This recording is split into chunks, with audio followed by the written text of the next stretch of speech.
Hello everyone, this is Rupali Chaudhary. Welcome to Daily Dose of English.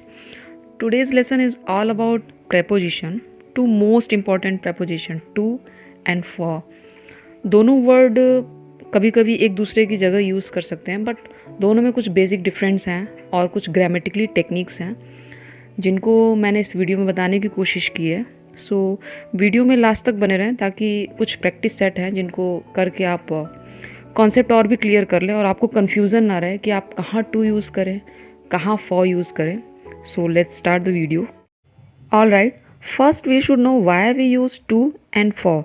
ये जानना बहुत ज़रूरी है कि हम टू एंड फॉर का यूज़ एज ए प्रीपोजिशन करते क्यों हैं और कहाँ करते हैं। मैंने कुछ सिचुएशन दे रखी है जिनके अंतर्गत हमें टू एंड फॉर की ज़रूरत पड़ेगी एज ए प्रीपोजिशन, जिसमें से पहली सिचुएशन है, हेडिंग में आप देख पा रहे होंगे, टू एक्सप्रेस रीज़न। जब किसी सेंटेंस में हम रीज़न को दिखाना चाहते हैं या रीज़न का भाव आता है तो हमें वहाँ टू एंड फॉर की ज़रूरत पड़ेगी। बट ग्रामेटिकली दोनों में क्या डिफरेंस है ये हम एग्जाम्पल के थ्रू समझेंगे। हमने दो एग्जाम्पल दे रखे हैं। I went to the store, मैं दुकान गया, क्यों?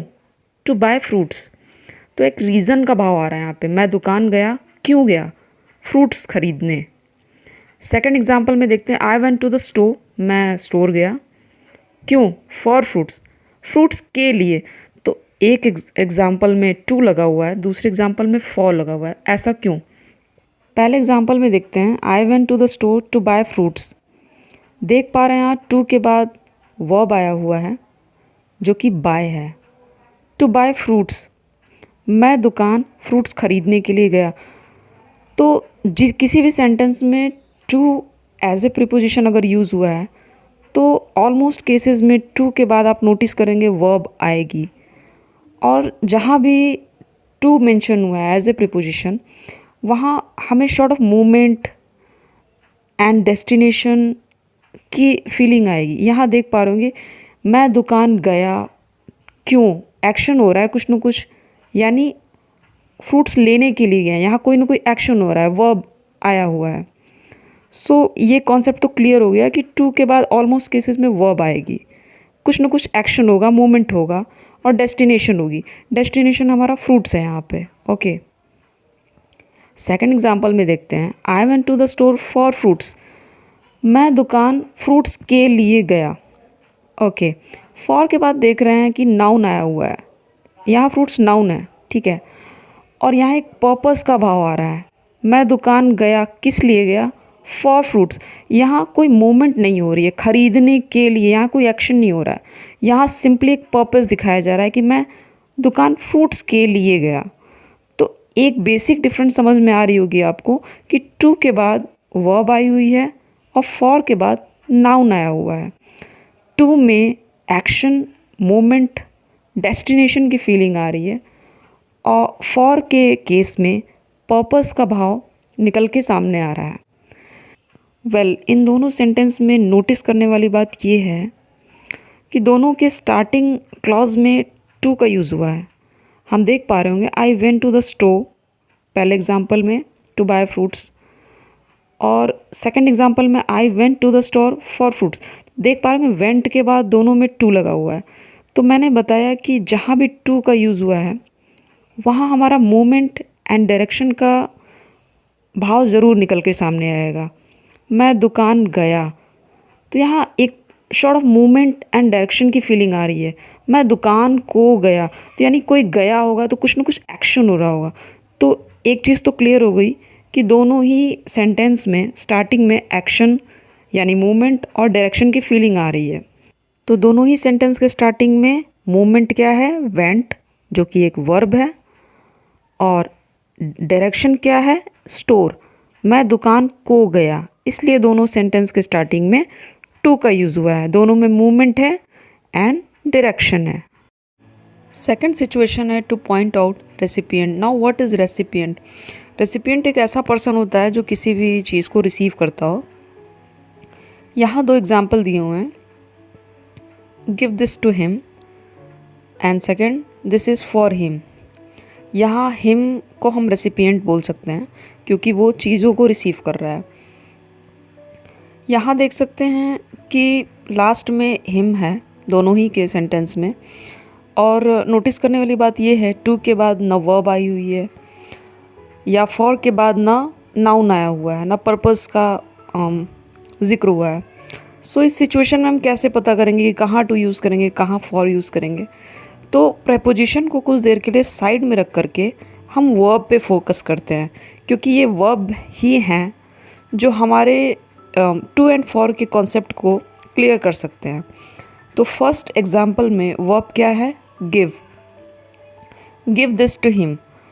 तो यहाँ एक मूवमेंट, मोशन जिसको बोलते हैं, या एक्शन बोल सकते हैं, उसका आभास हो रहा है। गिव दिस टू हिम, उसे ये दे दो, यानी कोई ना कोई कार्य हो रहा है, मोशन हो रहा है।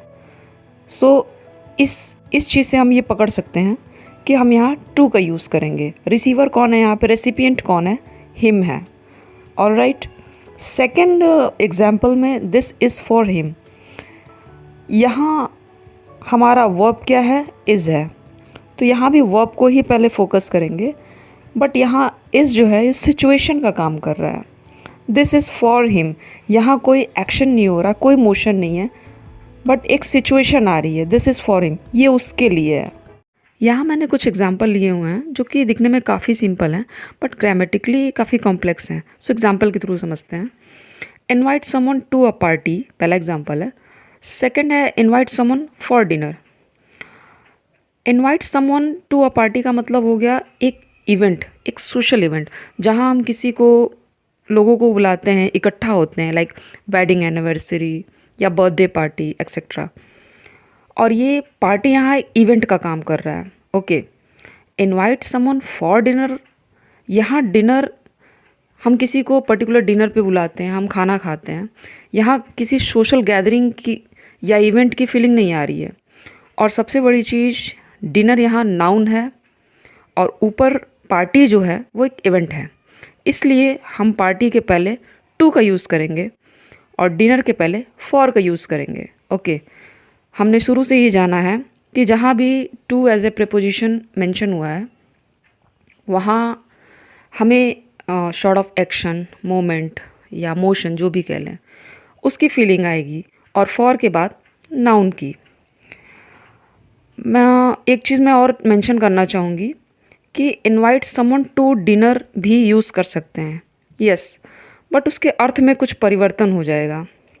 क्या परिवर्तन हो जाएगा जानते हैं? जब आप किसी को टू डिनर के लिए इनवाइट करते हैं, मतलब इनवाइट समवन टू डिनर लगाते हैं, वो डिनर एक नाउन ना रह के एक इवेंट यानी सोशल इवेंट में चेंज हो जाता है, उसकी मीनिंग बिल्कुल चेंज हो जाती है।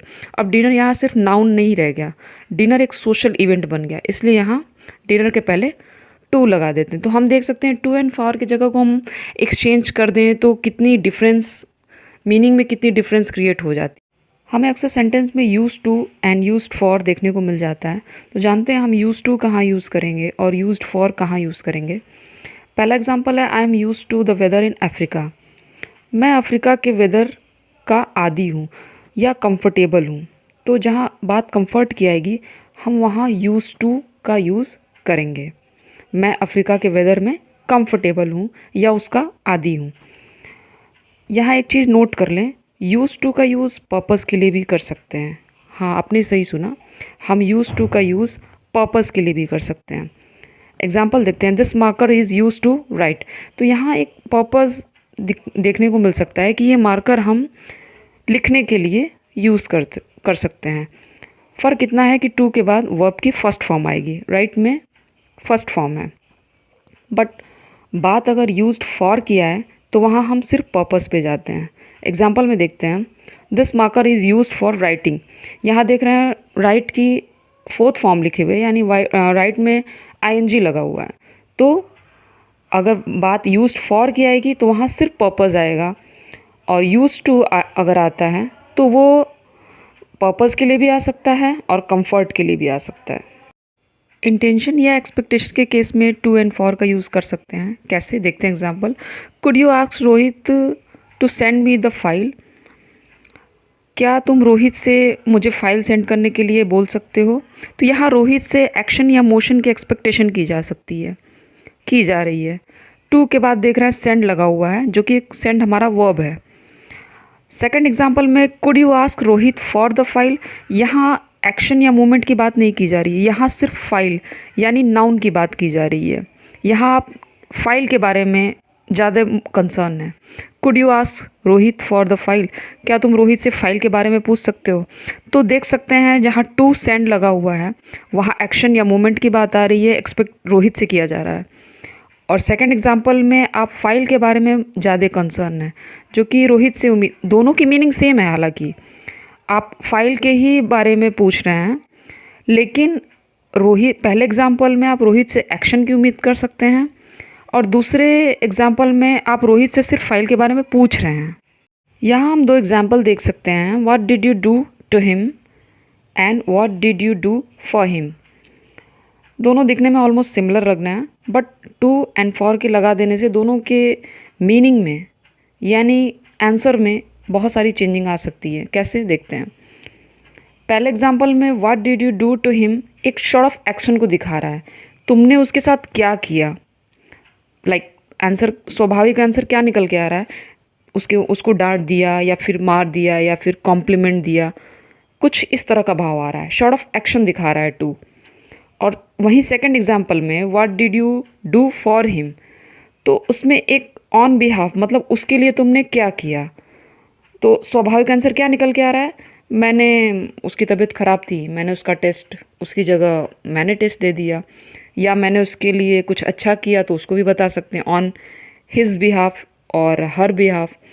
तो देख सकते हैं मीनिंग में कितनी चेंजिंग आ गई, एक टू एंड एक फॉर की लगाने की वजह से।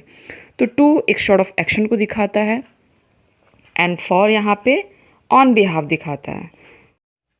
आई होप वीडियो आपको इन्फॉर्मेटिव लगी हो। Stay tune guys, bye bye.